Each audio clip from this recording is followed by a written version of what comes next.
Do you ever get to the end of the day and realize you've been awake for the past 12 hours, but you don't really have anything to show for it?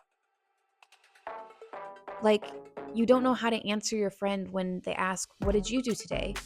Because you haven't really done anything productive or anything to be proud of.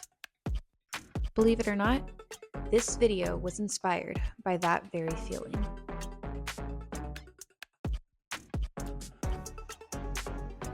I have a confession to make, but first I have a couple chores I gotta do.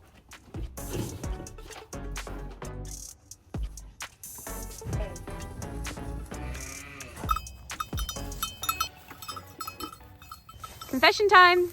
I have recently realized that I have become really lazy. I have been neglecting my chores. I've been sleeping in really late, and I have just had a hard time feeling like I am being a responsible, productive human being. So I realized that all that needs to change. But don't worry, I have a plan.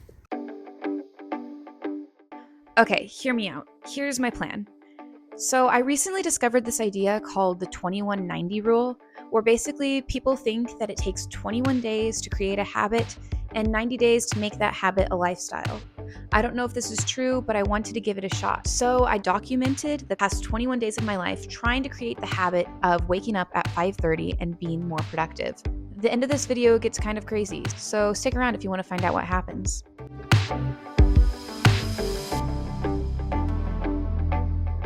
Today is day 9, and I think I've gotten something going on that's a little bit more productive than before. I'm making sourdough.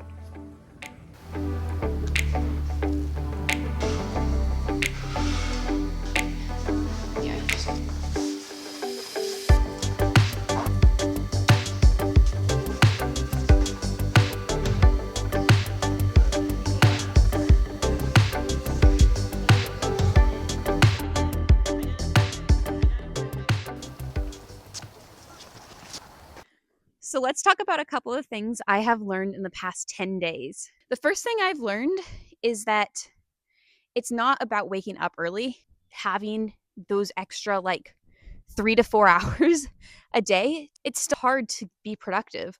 I am in a better routine about doing my chores, but I'm still feeling like I'm not doing enough. If I'm waking up at 5:30, I feel like I should really be productive. I was also reading in Joel Salatin's You Can Farm book today how any time that you spend at a screen is time that you find worthless. You just sit there because there's nothing better to do. And I just want to be able to value my time more. I don't want to just throw my time away. So I've kind of been learning that the things that I need to do to be more productive, besides waking up at 5:30 in the morning, is to be more self-disciplined, to be on my phone less, and to be seeing that time as worth something. Okay, welcome to Liv pretends like she knows how to sew well enough to make a dress. Actually, let me stand back and show you exactly what it looks like right now. It needs to be hemmed at the bottom. You can't see the bottom, but there's no seam at the bottom, or no, it needs to be hemmed. I don't know all the terminology. But right now, I'm gonna sew on some some buttons. These little buttons. How do people do that? Like they go like, yeah. And they put it closer. No, they like, no. No. I'm sewing on buttons, okay? I've never sewn a buttonhole before, and that kind of scares me. Hopefully it's big enough. What I'm doing. I think I'm gonna pin it. I've got a cute white blouse that I think would be so cute to wear with it. Oh, it undid. Can you come stitch or pin these back into my shoulder? Wait, like, I don't know how to attach a buttonhole foot to a sewing machine. So apparently this foot is supposed to come off. It's just supposed to pop off. But it doesn't want to come off and I'm scared I'm going to break it. Okay. Okay, it's out. It is. Okay, so now this one goes in. Let's sew on some buttonholes. My thought process behind this whole dress is just let's try it, and if it doesn't work, we'll seam rip it out and try again. So this thing is how it should be. Is there a specific stitch? That's down. What's C2 mean?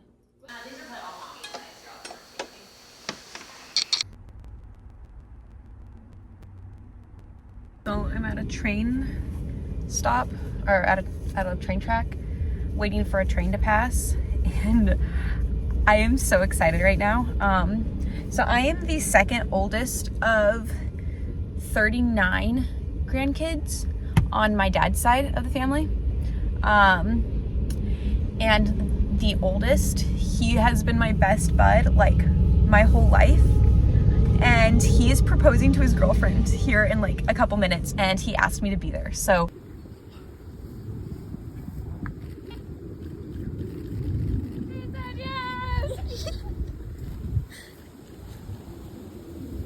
okay, I'm pulling into our driveway, so it's really bumpy, but she said yes, and oh my gosh, they're so cute.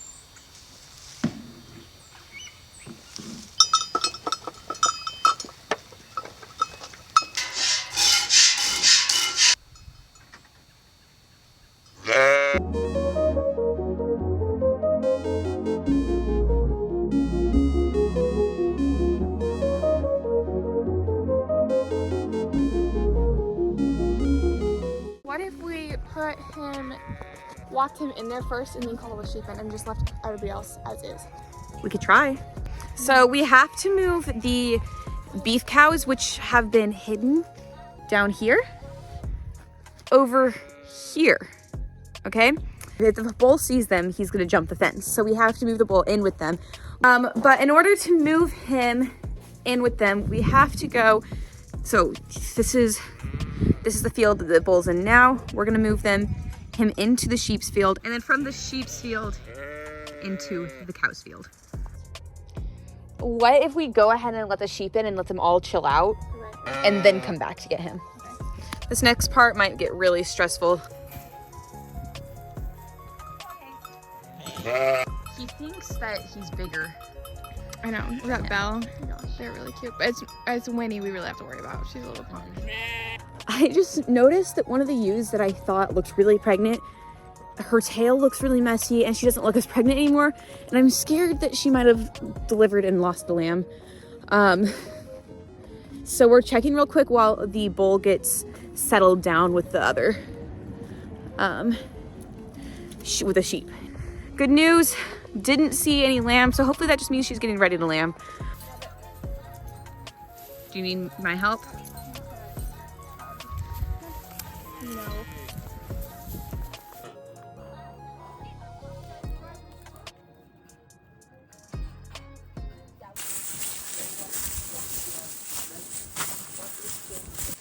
Unwind it and then run it right back here over that, Olivia. Just go around that, and run down here, and then I'll trade you. Yeah, it's open.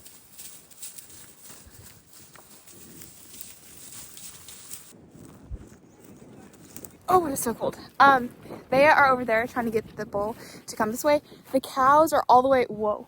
They're all the way over there. You can barely see them through the trees. So that's what we're working on. They're all running around up there. I hope they don't run through the fence. Dad, I almost got back because Dad wasn't videoing. Uh-oh. No. Videoing. I thought I pushed play. Or we didn't lock the gate before we let him in.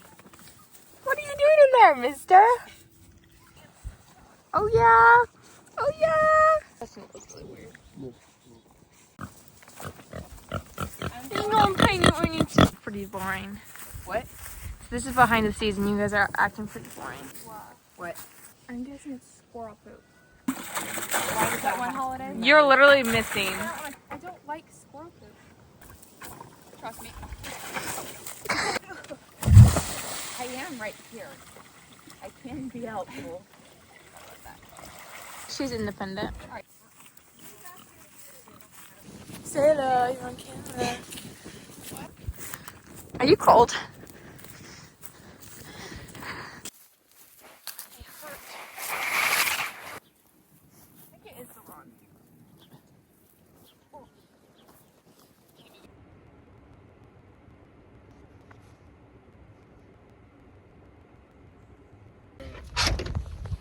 One of the first things Mom asks me is, aren't you just so thankful?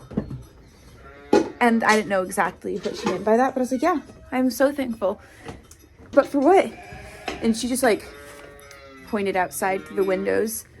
And yes, I am so thankful for where we live. I am so thankful for the land we have. And I'm just so thankful. And I'm just in a good mood today about how thankful I am for everything. You know, last night we moved the sheep in with the dairy cows so that we can move the bull where the sheep was, so we can move the bull with the cows.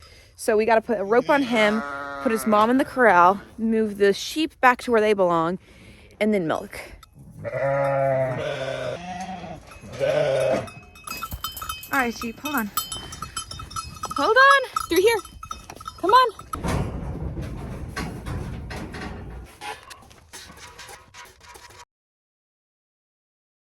It might be a tail.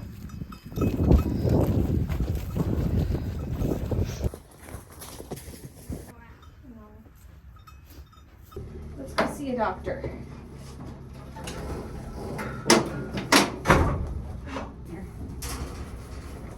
So we are on our way to take the mom's ewe to the vet because we're gonna have them pull this lamb out and then tell us what's wrong with her. Hopefully it's just a lamb. Pray it's just lamb and not she didn't prolapse anything.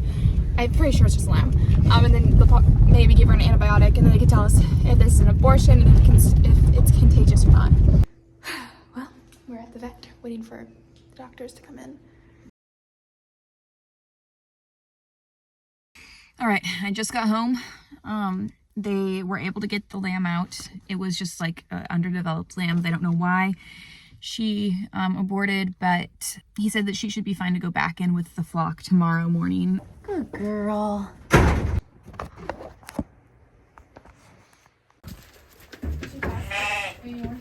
I haven't been out here this morning.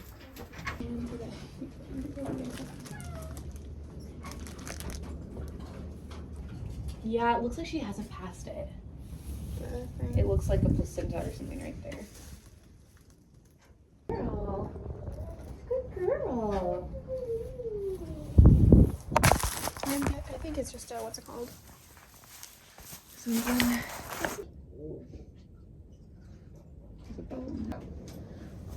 Hopefully.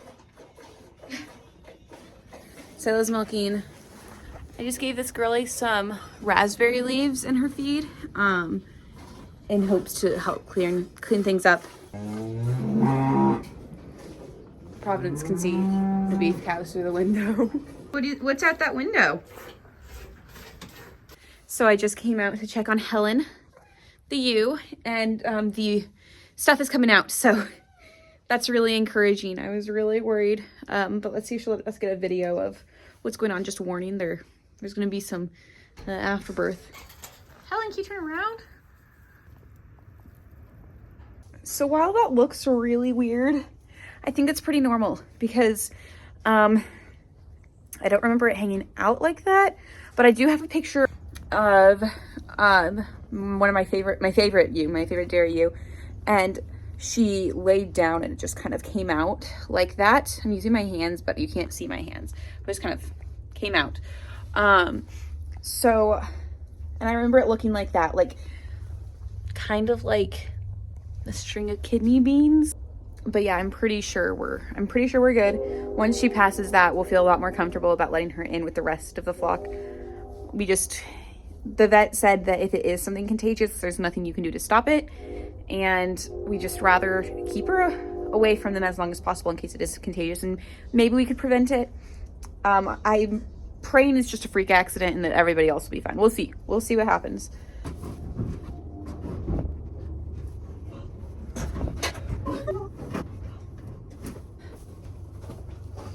Hopefully that looks cool.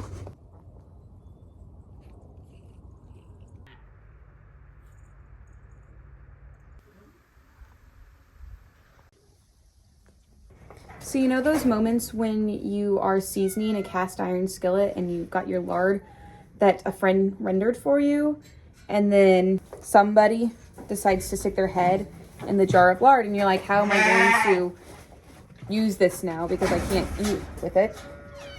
We're gonna salvage it by using it as bag balm. So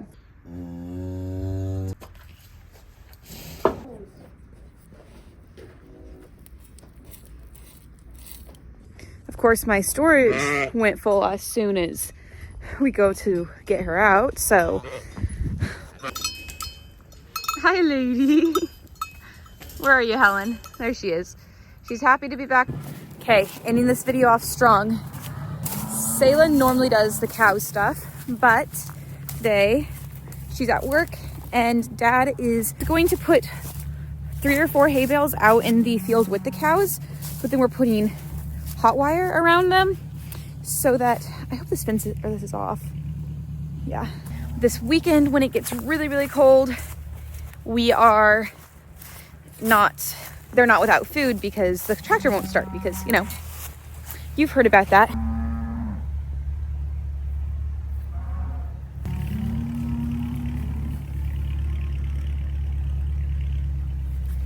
Okay, Dad's gonna go drive post so I can grab a reel.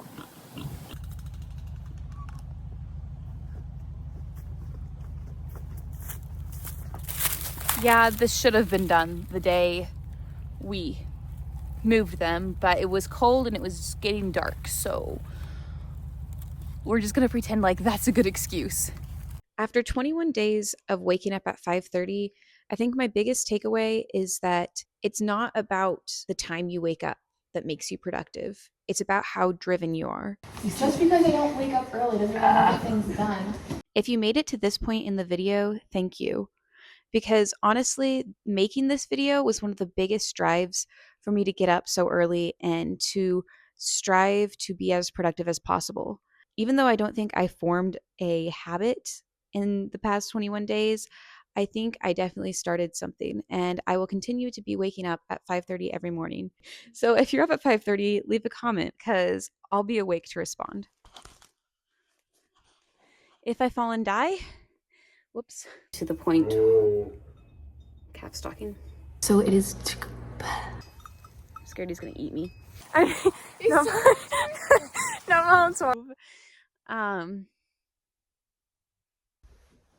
Yeah, the thread is a mess in here. I don't know how people hide that. Whoa, whoa, whoa. I'm talking to a camera. I'm cracking up at myself. I feel like I am so dumb. Now the ram's gonna touch the tripod. Everybody's into the tripod. Like, lady, stop. What? My lips are frozen. Do you want your own tripod?